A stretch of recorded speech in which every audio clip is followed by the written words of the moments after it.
rationale and the big picture while you were thinking of these announcements and the announcements that have taken so far?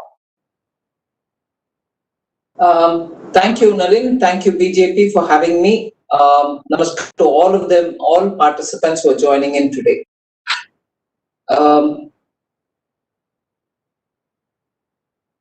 Once the lockdown was inevitable and the Prime Minister made a first call for one-day Janata lockdown, Janata curfew as he called it, and almost a week later was when the actual lockdown commenced. So when the lockdown was becoming inevitable and it was going to be brought in, we had started working on how we can at best touch all those who will be very much in need of help.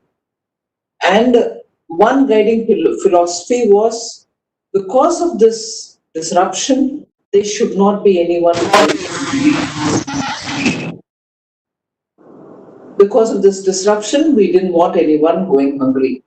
And therefore, the PM Garib Kalyan Yojana, or it's not a Yojana, it's a package which came up, wherein very clearly the emphasis was laid on grains distribution, dry ration basically, and also making sure that households should not suffer in search of cooking fuel.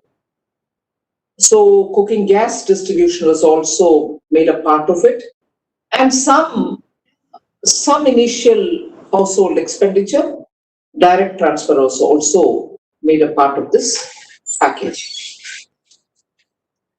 Over and above this, we wanted to ensure that the old, the senior citizens, the young, and the widows should be given some kind of assistance. So 1,500 rupees were also given for them, which subsequently got elaborated, continuing this emphasis, in that even in the 5-day package that we announced, there was a component whereby grains and pulses distribution was extended for another 2 months. So the larger principle was, one, first of all, attend to the poor and the most needy. Then also look at various ways in which people who will be now staying at home and not working to be able to draw on the money which is theirs, of course, which is kept in the EPF, for them to draw some of the money from that EPF account. But when we came to the further 5-day package, these principles being kept intact, we also wanted to make sure that restart is given the emphasis, so that when actually the lockdown gets lifted, or prior to that, even as the exemptions are coming in place, that relaxations were being offered. For the relaxation, and based on the relaxation, when companies will have to start their production, they should be able to have some money to buy raw materials, to pay the fixed costs, and so on. And simultaneously with the RBI, when we were working together, every time some expectations were there about payment problems, moratorium issuing, extension of moratorium, we have been working together with the RBI also. So restart, some cash in their hands, liquidity into the economy were all dominant in the second. In the first, ensuring that nobody goes hungry, which continued into the second also. And one last point on the 5-day package was, as Prime Minister very clearly said, we are now looking at having an Atma Nirbhar Bharat post-coronavirus. We will have to put our energies to build a self-reliant India. Emphasis on bringing in long-pending reforms were taken up. And several of these announcements also therefore got interwoven into the packages. And that really leads on to, ma'am, the second question that I have is that some people are questioning the size of the fiscal stimulus as being too small, too little. Even though, if we look at the entire economic package, which also includes the liquidity and the credit factor as also reforms, is about 20 lakh crores and about 10% of GDP. So do you agree with that critique on the fiscal aspect or the stimulus being too little? Nalin, it's a very important question, and in anticipation of coming out clearly on where we are placing our emphasis, we have emphasized on, even during the announcement of the package, clearly laying out what is it that we are accounting for. And before doing this, we had compared every announcement which has been made by very different countries before us and went through to see what their package consisted of. Was it only fiscal? Was it monetary? Was it anything else? All that has been studied.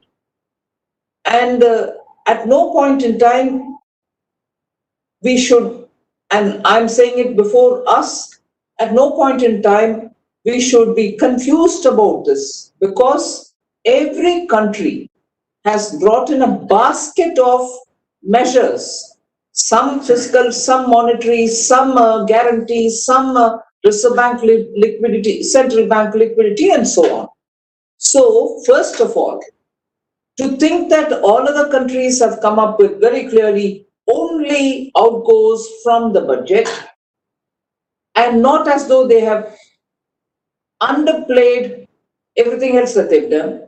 On the contrary, they've also gone into liquidity being infused both through the central bank and also through their own guarantee and other things. We are not at all different from them. One, the proportion might vary. Two, when developed countries have certain institutions, it's possible for them to go through one route and play less on the other route. India has a great advantage in terms of technology, transfer of cash and other things are possible. And that's how even in the PM Garib Kalyan, we could straight away infuse cash into the hands of people through their Jan Dhan accounts. So here, very clearly, we have come with measures which will get more liquidity into the economy. If more liquidity goes into the economy, people will get money in their hands, and that will kickstart the economy, kickstart with more demand and so on. So if you're going to bear it out as though I have not disclosed it, that itself shows me or indicates to me that the intent is not so much to understand, but to pick holes on the whole thing. I've laid it bare, saying this is how we've arrived at our 20 lakhs. And therefore, having heard everybody, our approach has been to go through this route of stimulating the economy through companies, institutions, enterprises, and businesses all getting assistance via bank or any other formulation through which businesses will start. So if there is an explaining done by somebody, no, this is only that is this much, this is not so much, they are at their liberty to do it. We've heard everybody and taken a position and come up with this package.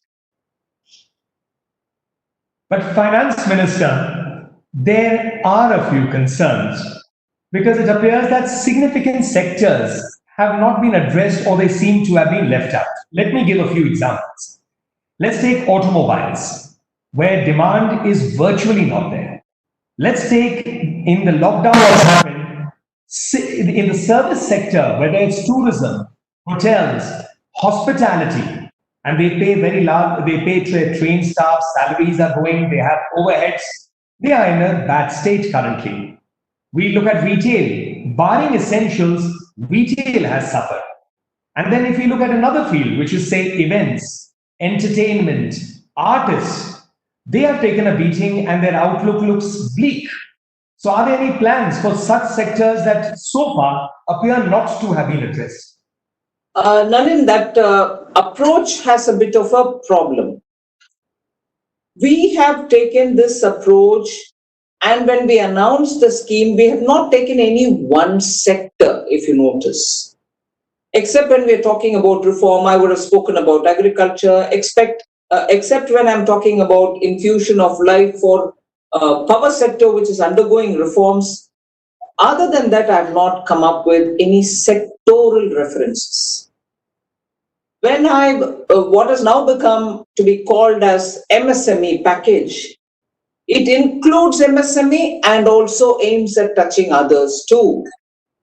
It is based on an understanding that any enterprise with a certain exposure to the bank and with a certain invested capital or with a certain turnover, if they need additional term loan, additional working capital, in order to buy their raw material to restart, in order to be able to pay some fixed cost, we've taken that route.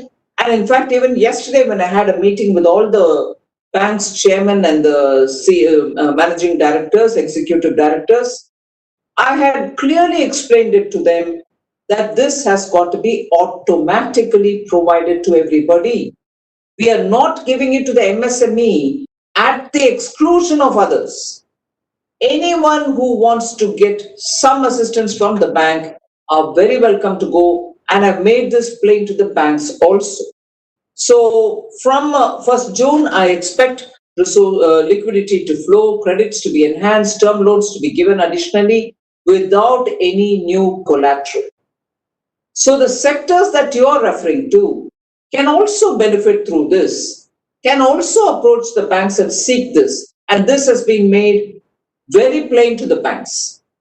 And therefore, we've not aimed at any one sector in particular, nor have we excluded anybody from this. Thank you, Finance Minister, for that clarification. And I think that was very important. And since, Finance Minister, you have referred to the banks, and this has been coming out in your various interviews also, that instructions are to the banks that they must disperse loans. But the past track record has been, to some extent, a reluctance on the parts of banks and financial institutions for several reasons, and I'll spell out a few. One is the obvious fear of NPAs or non-performing assets. The second is the fear that investigations for even loans that have genuinely gone wrong for bona fide reasons gives the officials a fear of investigation.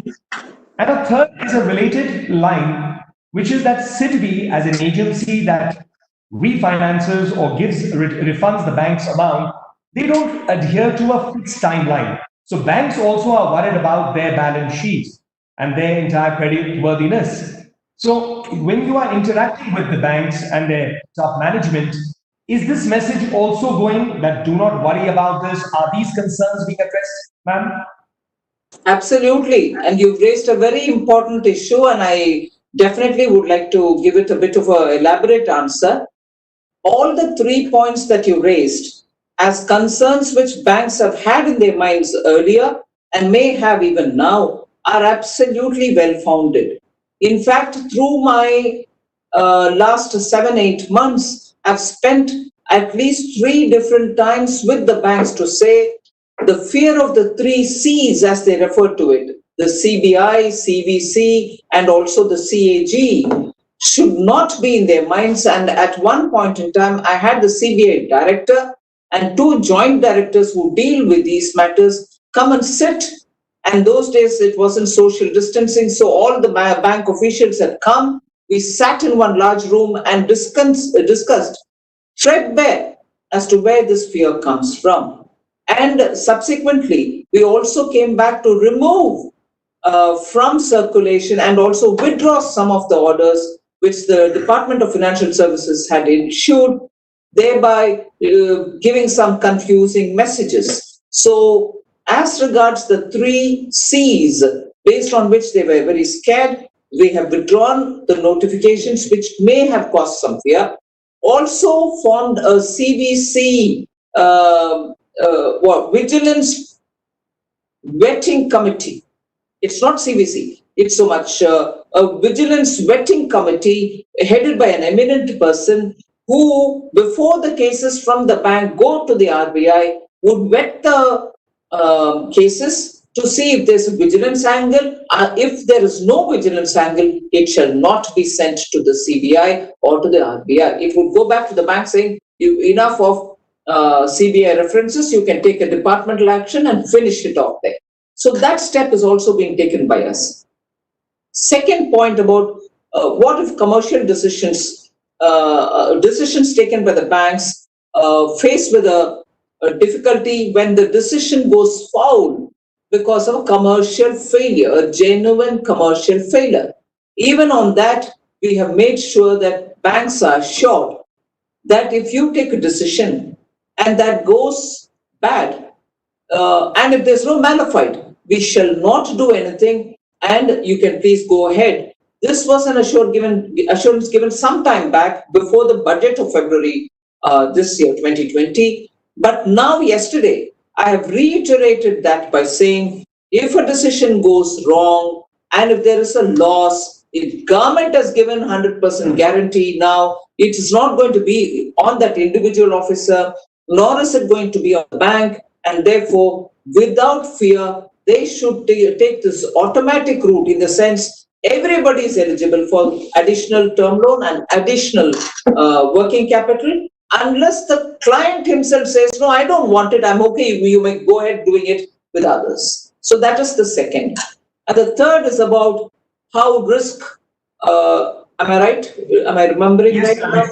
SIDBI and refinancing, because SIDBI and the refinancing. Yesterday they were also present. In fact, I'm setting fairly short intervals for them to come up with result-based, performance.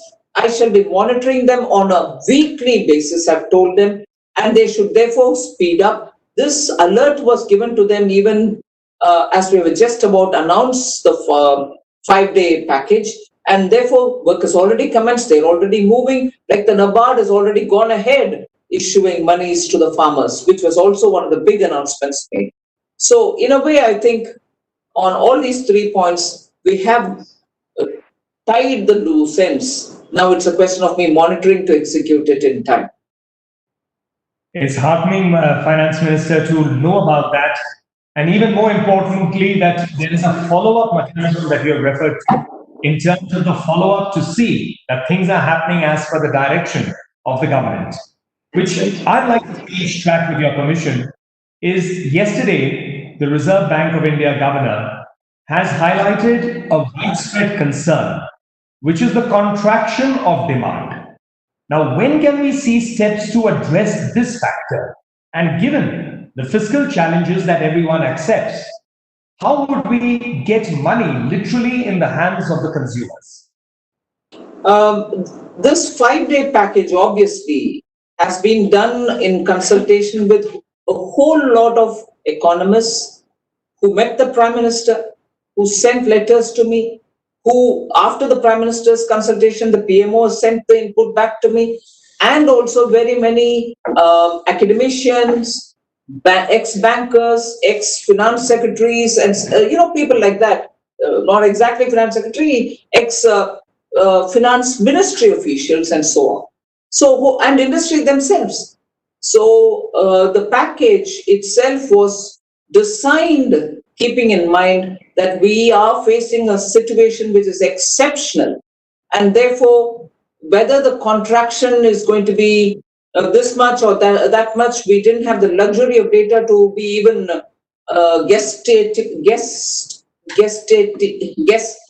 estimating them. As a result, and also because there've never been a situation like this before, it was difficult for us to even think that it may go this way or that way. However, the spirit of that thought has been kept in mind, that we have to now look at complete contraction, and if we have to stimulate the economy, keeping that in mind, what is it that we have to do and how is it that we have to do? And after all, we are only the second month of this financial year. So the contraction, I need to bring in something which happened between last night and this morning as regards the Bank of England. You know that even the package which was announced by the Chancellor of Exchequer in UK was one of those big things. Everybody quoted it to us, saying, hey, my God, look at this. This is the way stimulus should be given. What amount has been given? Maybe so. I'm not criticizing or questioning that. But yesterday, or probably late last night, the Bank of England and their our equivalent of the governor Reserve Bank is one Mr. Bailey, who has given a statement saying the last quarter um, contraction might be to the extent of minus 35%, and the whole year might end up in minus 15%. For an economy for which the stimulus package and its size was something which all of us were shown and said, look, if they can go this far, you shouldn't hesitate. Point taken. It's said in good spirit, I appreciate that. But today the central bank, the Bank of England statement about them also says that stimulus was announced well before ours was announced. All of our calendar as regard coronavirus is comparable. And if after that I have the central bank telling, UK central bank saying this, the long and short of what I want to convey is there a realistic assessment anyone can make at this time? No. No one can, because we don't know where this pandemic is going. We do not know when it is really going to retreat in full. At the same time, we have confidence in our entrepreneurs, because even with the relaxations, many of them have started coming in to do business.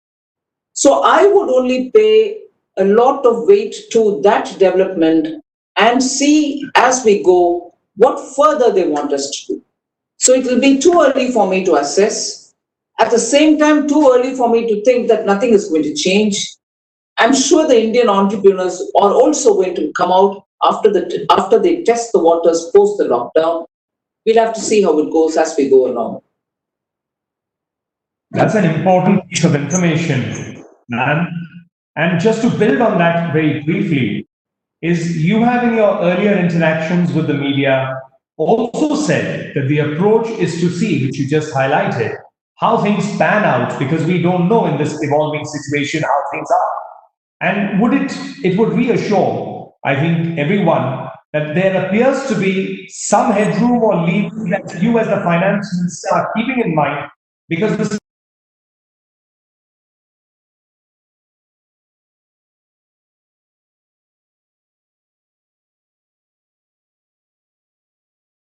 the government that keeps its ear to the ground, which is evident from how you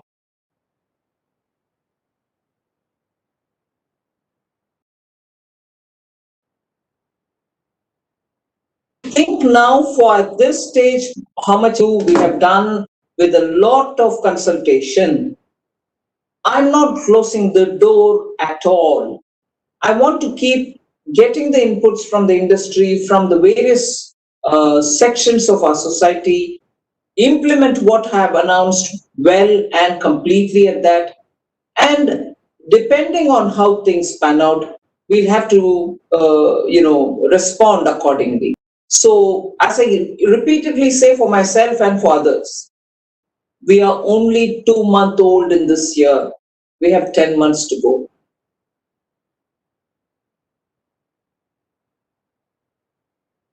Thank you. Now, if I may, ma'am, just shift the gear a little bit. I know you have already made it clear that this is not a sectoral approach. This is a holistic approach. Everyone's included, no one's excluded. That's the general approach. But if I now look at it from categories of people, the bulk of the announcements, and everyone appreciates, focuses on the poor, the marginalized industry, which is through MSME or otherwise, among others. But there is an articulation in some segments that if it's the middle class, the salaried class, small business, the trader, the self-employed, they seem to feel, rightly or wrongly, that they are not on the government's radar as much as, say, other categories. And these are the ones who are major contributors to direct tax or income tax. So how would you allay their fears or concerns, or what would you like to say to them? The first thing is, of course, the initial panic was on the EMI. We had worked closely with the Reserve Bank and said, please, you should attend to it. And they responded as well, as much as they've done it even yesterday, giving another extension for all those, loans taken for your houses, your vehicles, and so on. And I tend to think not to completely cover the whole middle class gamut, but I tend to think middle class is there in every segment. If we are addressing farmers, we are addressing the poor farmers, the landless farmers, and also when we are dealing with farm-related allied activities, where you could be a fish entrepreneur, you could be a food processor, you could be a dairy person. All of them are also part of middle class. It's not as if it's only those who are in the urban centers and only those who are in permanent jobs, either with the government or with some private sector. So middle class is something which we probably narrowly limit to only those urban, fully formally employed groups, for whom, of course, even during the budget and post that, we have linked to several steps of affordable housing and making sure that the income tax was completely reduced, and as a second alternative, a separate set of taxation rates was given and an option being given. You want the exemptions, you please remain where you are. You don't want the exemptions or you want a lower tax rate, you come over to this. That was done for the middle class. For the affordable housing, extended timing was given and further extensions were also given for the middle class. So it's not right to say they're not in our radar at all. They are, and we are trying to do as much as we can in these difficult times. Ma'am, foreign investment and ease of doing business is a priority. And in today's scenario, a lot is being said and acknowledged that foreign investment in India could increase given the geopolitical situation globally. But there are some areas that people express concerns, and I'd like to just share a few with your permission, ma'am. One is in terms of approvals. Earlier we had an FIPB. Now, in terms of foreign direct investment, even though certain timelines are set in place, the corresponding ministries that have to send their comments, they may not necessarily be following a timeline. So there's lack of clarity in terms of timelines and approvals. Another example, some people feel that policy changes take place abruptly, which is they call for stability of policy, because they come with long-term assumptions when they make their investments. And the third is in terms of the fear of fraud, because the fourth C, which people worry about, is the court process. And as a lawyer, I must point out that given the issues with court, that people fear because if they are being let down by a business partner or an employee, the court process, it frightens them in India. So are there any points, any of these that are on the government's radar, the government is looking at it, thinking of making facilitation for these kind of? You're very right in saying departments which may have to clear the FDI proposals based on the policy may have to speed up. A lot of effort is going on it so that pendency is cleared and people get to knowing from the respective ministries in time. That is getting speeded up, and I will honestly say there's a lot of effort from the Prime Minister's level itself, following up on departments who have to do the clearance quickly. The second is about stability in policy. Stability in policy is a very important thing. I conceded this even at the beginning, saying fiscal incentives to invite industries to come and invest in India is one thing.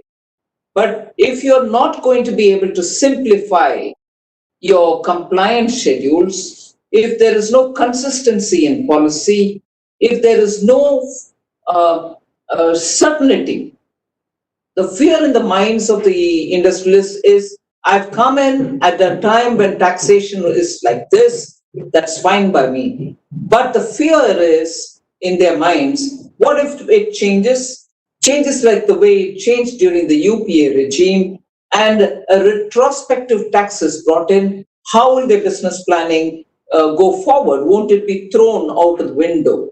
So, department speeding up, bringing stability of policy, ease of compliance is another. If you ask for one more form to get filled up, it obviously burdens many of them. So, if anything, we have to reduce the burden of compliance, and that is another issue on which we can assure that the credibility and the credentials of Honorable Prime Minister is very high. He is somebody who believes in actual reform, and that is why ease of doing business, you see rapidly improving ranking at the global level for India, and that will continue from our side. And the last point on the courts, I agree, you know it much better than I do. We'll have to, that is why I think one of the things that we decided was, even in the last tenure between 2014 and 19, was to establish commercial courts, at least benches in high court levels. So there are, and the NCLT, NCLAT are all things which are being improved by the day. We should have that issue sorted out at the earliest so that courts are not going to take time, nor are they burdened with excessive cases going to. Permit me, Finance Minister, to just ask a supplementary to the ease of doing business and investment. Now, the real action is actually in the states on the ground level. And local existing Indian entrepreneurs, because our focus is also in Atmanirbhar Abhiyan, local strengthening, but even new investors have to grapple with, deal with NOCs, permissions from municipal authorities, local authorities, various. And that is a lot of red tapeism. That is also a set of bottlenecks. So are we taking any steps to bring the states and these kind of authorities in line with the central government's approach towards ease of doing business and opening it up both for local and new investors? No doubt there's a lot of engagement with the states, and through the states ensuring that the third tier, the local bodies, the urban local bodies and the municipalities are also understanding the importance that unless they gear up, make it easy for industries, make it easy for the investors, things won't move. Because at the state level, it can be a pollution control board, or it can be a local body which doesn't clear up, investment related papers. Even that becomes very difficult. And also, if contracts have been signed, and if agreements after being signed are reneged, even that can affect the credibility of India's business environment. So there is a lot of engagement from the center with the states on this. A second question, ma'am, on the states is, even in this economic problem that we are facing because of COVID-19, the states are also revenue challenged and are facing a fund crunch. Some of them are expressing that they've been left out broadly of the government's approach in the economic package. Is that a fair criticism? It's completely untrue, and I don't accept that at all. Because, as much as all of us understand, the assumptions made in the budget are already in a state where we'll have to review them. Every assumption made for the budget of 2020 are now at a stage where, unless I review them, they are not going to hold good. Notwithstanding that, and notwithstanding the fact that the revenue generation has suffered severely, revenues have come down, not just for the states, but also for the center, equally both for state and center. Notwithstanding these realities, I have devolved both in April and May, everything that I have to devolve as per the assumptions placed in the budget of February 2020. My situation is definitely different from the state in which I had made the budget. The assumptions then and the situation now are completely at variance. But because I recognize, and because Prime Minister Modi repeatedly recognizes and says it in so many of his consultations with the chief ministers, during the lockdown period itself, he's had 5 engagements with the chief ministers, each running to at least 3 to 4 hours. He's heard them all patiently. I'm not saying it in a patronizing tone. He's heard them and he always responds with this thought in mind that they are the ones who are in the front line fighting coronavirus. So, coming back to my budget point, the budgetary estimates, and as a result of which, the proportion that I had to go giving to the states on a monthly basis, I have released in April and released in May without any change based on the assumptions made then. But since then, my revenue generation has gone for a toss almost. But I've not used that as an excuse to say, sorry, I can't give you. Similarly, for dealing with the disaster relief, through the Home Ministry, the SDRF money, in which they have their righteous share. It's not as though we are giving them a favor. As per the formulation of the Finance Commission, whatever would be given to them steadily over the several months, or if there is any particular drought or flood, after the high-powered team goes to the states and checks up what is the level, that kind of a staggered payment which may happen of the SDRF each time, each year, this time has been given well in advance so that the money goes to the states, to their hands to handle this situation. Over and above this, Prime Minister announced a 15,000 crore package for health-related, COVID-related matters. Even that's getting distributed. Over and above this, the Health Ministry itself announced, if I remember correct, about 4,000 crores. That number is subject to correction, but they have also released from their end. So at least till today, despite my revenues coming down, I have not given scope for any reason to hold back money, but to go as per formula. In all this, the only thing I'm holding on is the compensation which has to be given to the states. December, January is due, February, March is due, because compensation says, and this is not something I'm saying for the first time, I stood in the parliament and said twice that as and when the collection comes in, I can release it. Last year itself, we gave much higher than what we had collected as a compensation through the cess. We gave much more than what we collected. And this year too, I can only give when the collection gives me the room for it. Thank you, Finance Minister. Ma'am,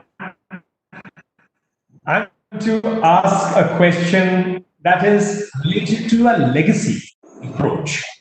The legacy approach and hangover of the last 70 years is that government agencies tend to view, and that's a general statement, entrepreneurs, small business, traders, etc., MSME, the salaried class, to be generally those who want to evade taxes and have a dishonest approach. That's a legacy approach. Now, the government of the day, which is our government, is trying to change this approach, and this has been said on several occasions.